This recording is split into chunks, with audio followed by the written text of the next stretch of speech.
Imagine a book so ancient, so enigmatic, that it was taken out of humanity's hands for centuries.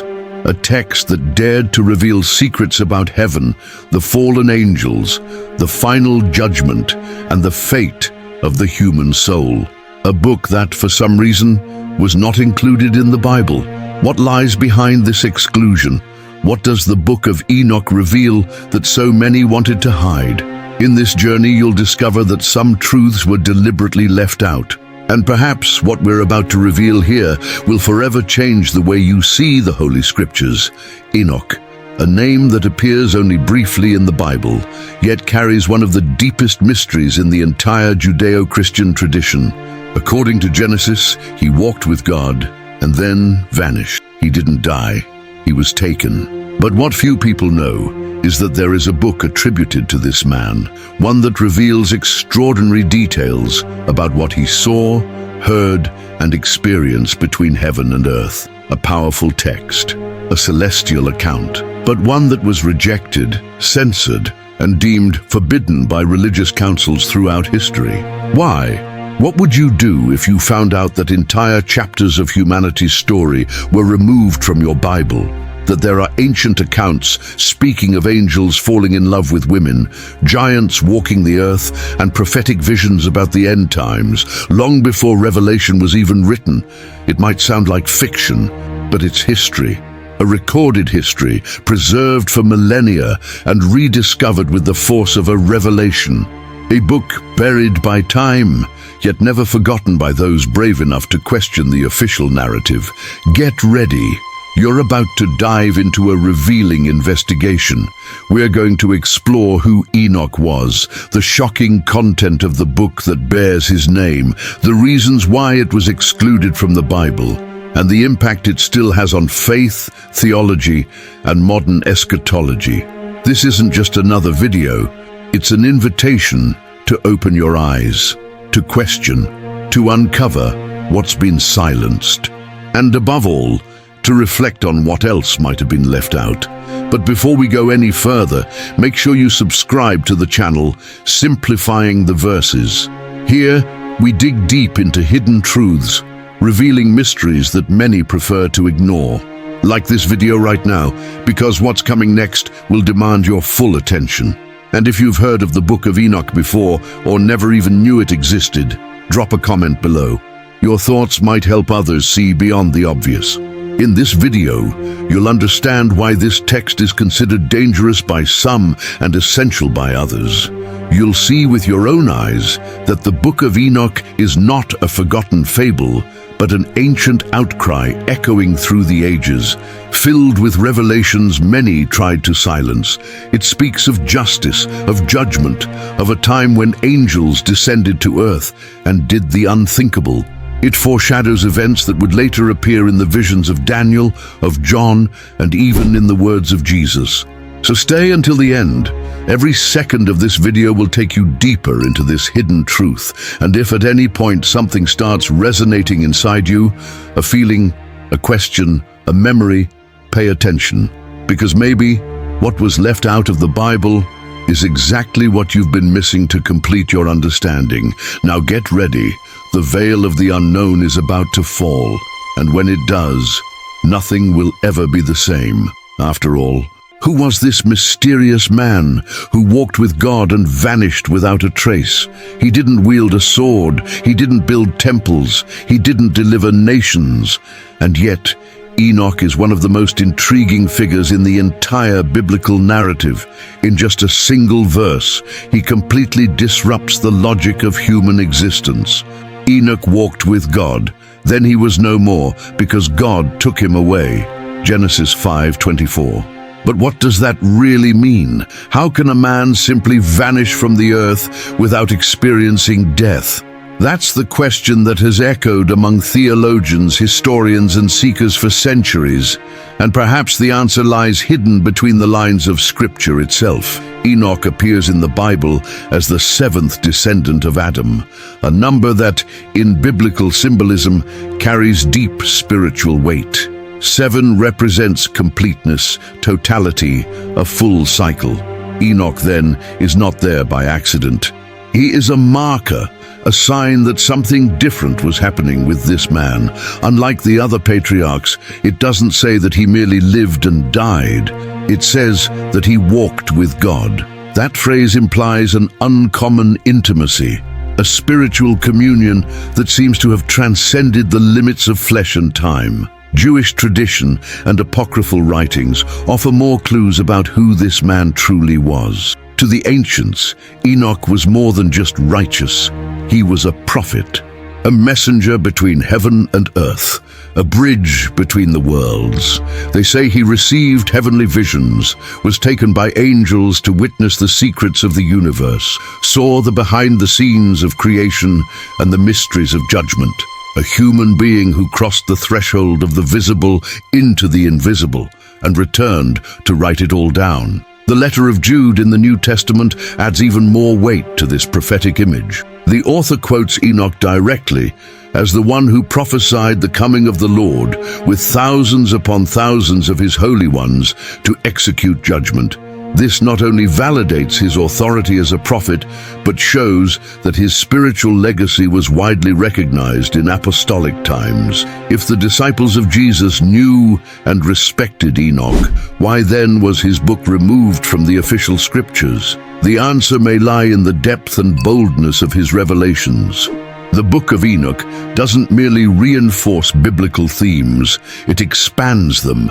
It reveals the fall of the angels, names the archangels, narrates journeys through the heavens and the regions of Sheol, and speaks about the final destiny of the righteous and the wicked. It's as if the text offers us a key to understanding the spiritual realm with more detail than any other book in the Bible ever dared to reveal. But perhaps more important than all that he saw is how he lived. Enoch represents the ideal of a person who walked in such closeness with God that the Creator himself decided to take him.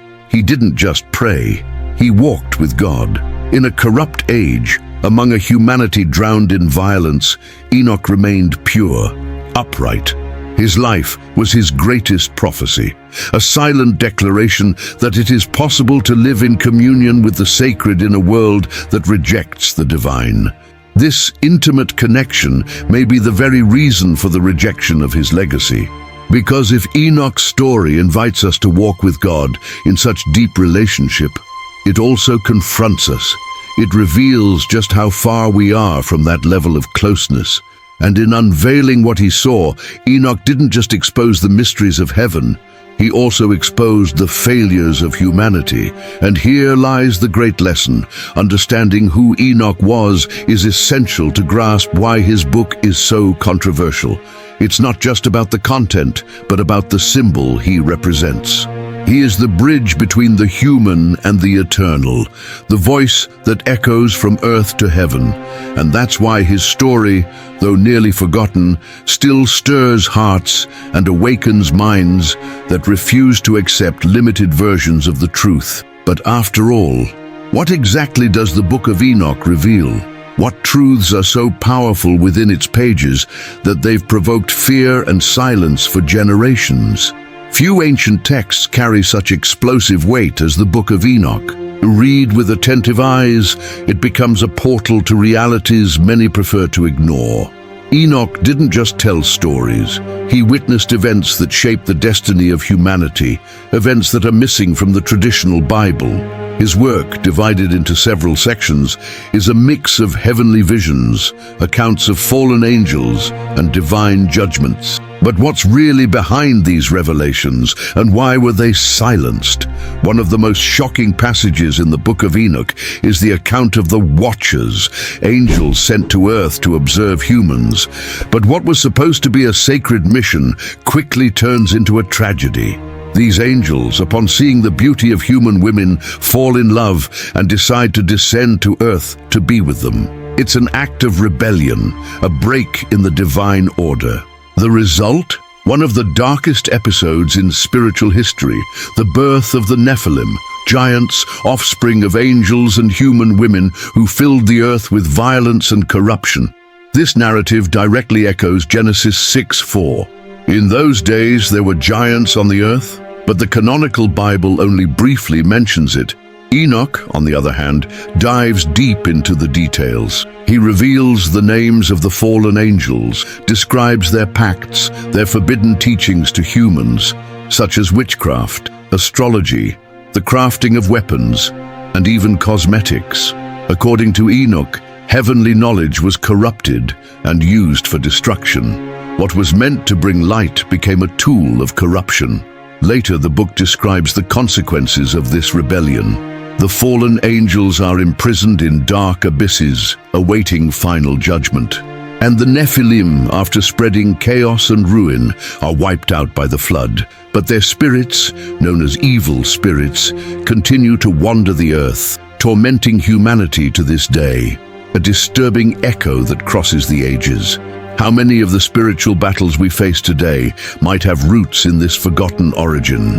Beyond the fall of the angels, the Book of Enoch offers chilling visions of the final judgment. He sees a heavenly throne, millions of angels surrounding the Most High, books being opened, records being read. It's a scene that predates, by centuries, the images John later describes in Revelation. Enoch speaks of mountains melting, stars losing their light, places of torment and of eternal peace. He speaks of a Messiah who will rule with righteousness, all of this long before Jesus was born in Bethlehem. The book also presents detailed descriptions of the cosmos, heavenly portals, the movements of the sun and moon, the cycles of the seasons, all explained in a way that blends astronomy, theology, and spiritual symbolism. To the ancients, this content was sacred. To modern minds, it remains a mystery. But to those who read carefully, it becomes a bridge between the spiritual and the scientific, between the invisible and the visible. And here lies the great question. If the Book of Enoch reveals so much that connects to the biblical narrative, why was it rejected? What makes it so troubling? Perhaps the discomfort lies precisely in its overwhelming detail. In an era when the sacred was managed by the few, handing such profound visions to common people was dangerous. The book exposes too much, reveals too much, and demands too much. It is not a comfortable read. It is a spiritual indictment. But perhaps most impressive of all is how Enoch's visions align with later biblical passages. The content he presents echoes in the prophecies of Daniel, in the words of Jesus, in the letters of Peter, and in John's revelation. It's not about contradiction, it's about expansion, about a wider view. And that's exactly why its exclusion raises so many doubts. If Enoch wrote about the beginning and the end, why was his voice silenced? The great lesson is this: the Book of Enoch may have been silenced by men, but not by history. It remains, stirring, provoking, awakening. It is a text that demands courage to read, courage to question, courage to confront official versions with a thirst for truth, because once you open its pages, nothing will ever be the same. But after all, who decided this book should be left out of the Bible? And what was lost in this silent exclusion? It is an open wound in the debate about truth and spiritual authority. If these revelations were once within reach of the earliest believers, what caused entire generations to grow up without access to them? Was the decision to silence Enoch neutral or intentional? To understand the weight of this choice, we must go back in time and trace the steps of those who shaped the Bible as we know it today. For centuries, the Book of Enoch was revered as sacred scripture by entire communities. In fact, during the early centuries of Christianity, it not only circulated among believers, but it was also quoted by spiritual leaders and respected as a prophetic source. Irenaeus, Tertullian, and other church fathers referenced its writings with seriousness. It was read, studied, and taken seriously. To many, it was a legitimate extension of divine revelation. So, what changed? At what point did this once valued book become banned, forgotten, and treated as dangerous? To understand this exclusion, we need to look at a crucial point: the process of forming the biblical canon. Contrary to popular belief, the Bible as we know it today didn't appear fully formed. It was built over centuries through councils, debates, political pressures, and religious interests. The Council of Laodicea in the 4th century is a significant milestone. There, an official list of inspired books was established, and the Book of Enoch was not among them. But the question remains, why? Some argue that the book's content was simply too strange. Fallen angels, giants, cosmic prophecies, all of it seemed out of place in the more structured narrative the church was trying to build. Others say the book was too mystical, with details about the heavens, the names of angels, and the spiritual realms, information that could fuel parallel doctrines or even heresies. But some go further, claiming the Book of Enoch was removed because it revealed too much. It touched on truths that made people uncomfortable, truths that could undermine the religious control of the time. Another important factor lies in its origin. The text of Enoch was preserved primarily in Ge'ez, the liturgical language of the Ethiopian Orthodox Church, one of the few that still includes it in its canon to this day. In the West, especially after Rome took control of Christianity, there was a strong trend toward unifying writings, eliminating divergences, and consolidating doctrine under one authority. Books that offered alternative visions, complex symbolism, or difficult interpretations were gradually pushed aside. Enoch was one of the main casualties. Moreover, the Book of Enoch contains a language of relentless judgment. It denounces the powerful, exposes the unjust, prophesies destruction upon the corrupt, and announces a divine judgment that begins with the leaders. At a time when the church and the state were increasingly intertwined, keeping such a text on the altars would be risky. A risk of awakening consciences, encouraging spiritual rebellion, and turning the people against religious authorities. But was this exclusion just a practical decision? Or was it also an act of spiritual censorship?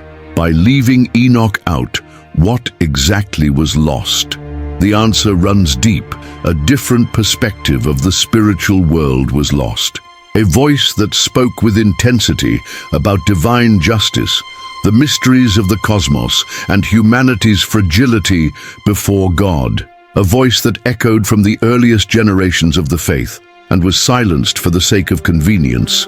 What's most remarkable is that even after its official exclusion, the Book of Enoch continued to influence Christian thought. Its ideas show up disguised in other scriptures. Its concepts survived in popular imagination. It was banned from the temples, but remained alive behind the scenes of faith, and over time, its rediscovery only increased curiosity and unease.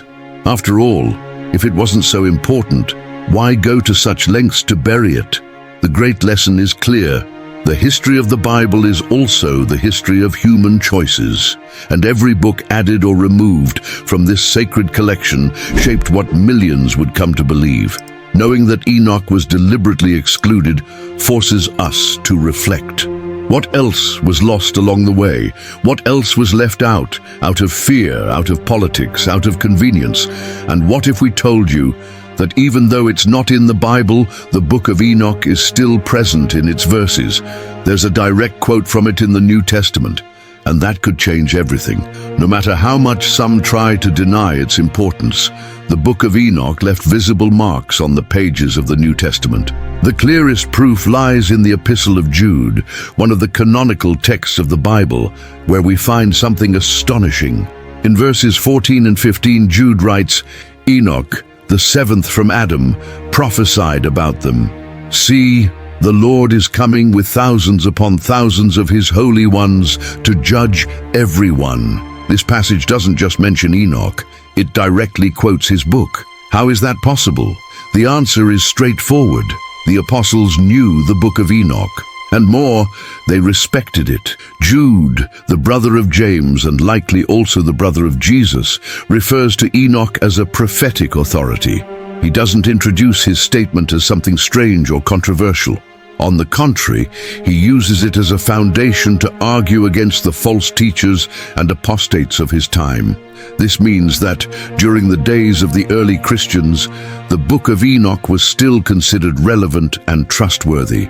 So, if the New Testament leans on it, why didn't this book remain among the official scriptures? This citation stirs more than just curiosity. It raises a theological dilemma. If Jude, inspired by the Holy Spirit, validated Enoch as a prophet, shouldn't his work also be considered inspired? And if part of apostolic doctrine has roots in apocryphal texts, to what extent were our definitions of canonical or sacred shaped more by human decisions than by divine criteria? Beyond Jude, other passages in the New Testament seem to echo themes found in the Book of Enoch.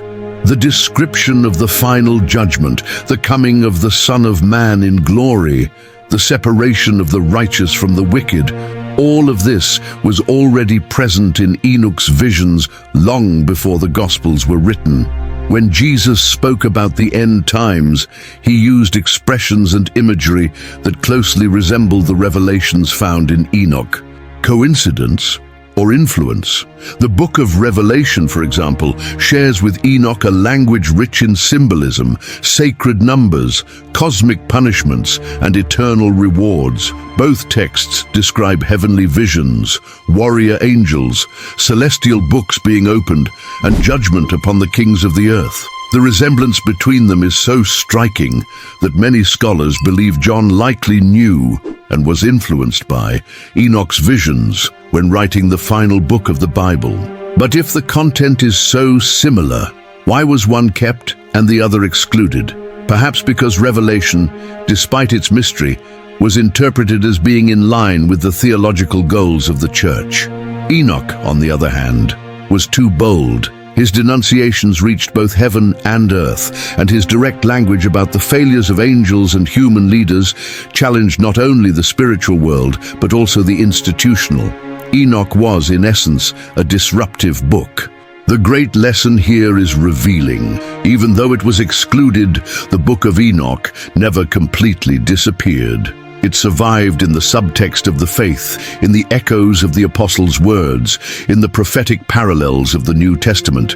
It may have been removed from the official books, but it was never erased from humanity's spiritual history. And perhaps the most surprising aspect of all is still to come. Enoch saw the end, a final judgment, a cosmic battle, and his prophecies might still be unfolding before our very eyes. In a world increasingly wrapped in chaos, catastrophes, and spiritual conflict, the search for answers about the end times continues to grow. And it is precisely in this scenario that the Book of Enoch re-emerges as a key piece, challenging the traditional understanding of biblical prophecy. Long before John wrote the Book of Revelation, Enoch had already recorded chilling visions of final judgment, the return of the Messiah, and the destruction of evil. He didn't just foresee what was coming, he wrote as if he had already walked through the future. At the heart of the Book of Enoch lies a clear message: the world will be judged, but not in a symbolic or abstract way. He describes heavenly courts, eternal sentences, and irreversible punishments for the wicked. A scene of fire, darkness, and purification. The fallen angels, the watchers who corrupted the earth, are imprisoned in bottomless pits. The kings of the earth who ruled unjustly will be exposed and condemned.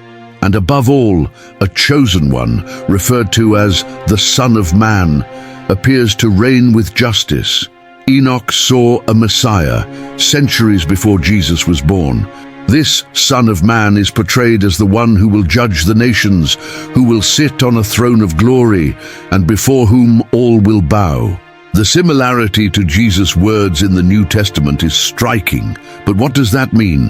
That Enoch's visions foreshadowed fundamental elements of Christian eschatology, that he foresaw centuries in advance the same scene that would later be revealed in Revelation, in Paul's letters, and in the teachings of Christ, not as a copy, but as a confirmation. Enoch also speaks of natural cataclysms, cosmic disturbances, and signs in the heavens, events that will mark the nearness of the end. He describes stars breaking formation, the elements of creation falling into disorder, and the portals of heaven opening. Visions that today align with modern fears of environmental disasters, global wars, and spiritual imbalance. Are these prophecies coded symbols, or are they realities on the verge of happening? In addition, the text warns that in the last days there would be a great apostasy. Religious leaders would become corrupt, truth would be twisted, and the righteous would be persecuted. Doesn't that sound familiar? The sense that we are living in prophesied days isn't just rhetoric, it's a wake-up call. Enoch didn't foresee just any end. He foresaw an end with purpose, to judge, to purify, and to restore, and that changes everything. Another remarkable parallel is found in his descriptions of the righteous. They will not only be saved, but exalted. They will shine like lights in the darkness. They will be heirs to a new world, an eternal kingdom where justice dwells. That hope, that promise, is what sustains the eschatological message of Enoch. It is not a book of fear. It is a book of warning and of hope. The great lesson this chapter leaves us is simple, yet powerful. Enoch didn't just look to the past. He saw the end. He witnessed judgment, the Messiah, the fall of evil, and the triumph of justice. And if so many of his visions have already come to pass, what else did he reveal that is still to come? And now, after diving into this ancient enigma, one question echoes louder than all the others. Was the Book of Enoch truly forgotten or intentionally hidden? At the end of this journey, what remains is silence. The kind of silence that only arises when forgotten truths begin to cry out for attention. The Book of Enoch is not just an ancient text.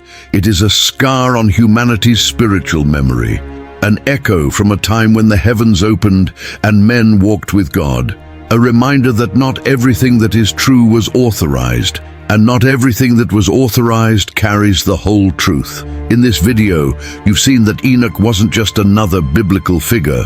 He was a prophet, a visionary, someone who touched the eternal before the eternal fully revealed itself. His book recorded the fall of the angels, the rise of the giants, the judgment of the wicked, and the exaltation of the righteous. Revelations so powerful that at some point in history, someone decided it would be better to hide them. But why hide a text that speaks of divine justice? Why suppress a prophecy that foretells judgment and exalts the Messiah? The answer might be more uncomfortable than we imagine. Perhaps because the Book of Enoch presents a God who cannot be controlled, a heaven that watches everything, and a spirituality that confronts, exposes, and demands transformation. It shows us that there is more, much more, than what was officially preserved. The final question is inevitable. Was the Book of Enoch lost, or deliberately hidden, forgotten by accident, or silenced by design? And more importantly, what does this story reveal about the other mysteries that might still be concealed, waiting to be rediscovered? If this content made you reflect, if something suddenly clicked, if something inside you woke up, then don't let this video end with you. Like it, subscribe to the channel Simplifying the Verses, and turn on notifications to keep walking this journey with us. Here, we don't settle for easy answers. We go deep. And if you know someone who needs to hear this, share it. Because maybe Enoch's silence lasted only until now, and today his voice is finally being heard again. Drop a comment below. Had you ever heard of the Book of Enoch before? What surprised you most about this story? Your thoughts could be the awakening someone else needs. And remember, sometimes the texts rejected by men are the very ones God chose to speak the loudest.